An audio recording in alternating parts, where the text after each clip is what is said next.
Go. All right, so we're gonna show you how to suction up baby. So the first thing you wanna make sure you have is your suction set up. So you need to have your canister, your tubing, and you want your mushroom top. You then wanna make sure you check your suction. So you're gonna put it on the regular setting, and you wanna hold down both ends to see how high the pressure is. Now for this little baby, I don't want the pressure at the max setting, which it currently is, so I would turn it down a little bit and then check again. I'm gonna do it just a little bit more, because if you have too much suction, then it can cause some damage. So now that I have that ready, I have my friend, Miss Sherry. I also wanna have my saline ready. So typically have 2 packets ready. You might need more depending on how boogery they are. And it helps to have them already opened and ready to go. So you're ready. Now, you wanna phone a friend. We try to not make parents hold the baby just because it can be hard for them to be that person holding the child. It's really important to swaddle the baby or the infant or toddler well. And you want to position yourself in a good angle so that you can have good control. So one person is going to be helping hold. We want to always remember good body mechanics. So I'm going to say, Sherry, tell me when is a good position for you.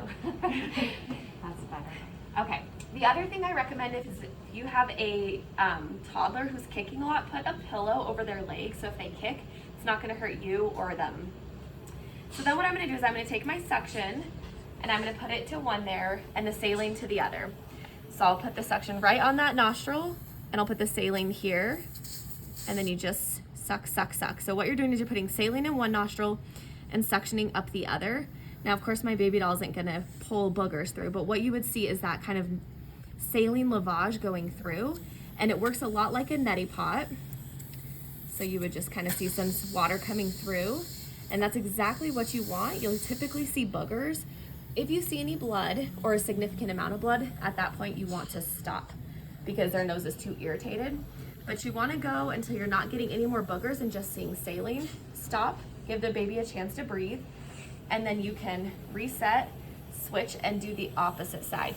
Sometimes you have to change your angle depending on their nasal structure or where boogers are at. Sometimes you might not get anything, and if you're not, that's fine, just stop. Put a little saline up there to keep loosening up boogers, and then let them rest. We encourage suctioning before feedings and before nap time, because that can help them eat better and sleep better. Try not to do it after feeding because you might get them puking up on you. And if you need to give a medication, I recommend doing it after suctioning because they will definitely try to puke that up on you as well. What other tips? I think just as soon as you suction them, they tend to, like, they cry while you're doing it, but as soon as you're done, then they kind of settle down just because of the fact that they can breathe. And that makes a huge difference. Yeah, and it helps a lot too. Once you suction, they start coughing a lot.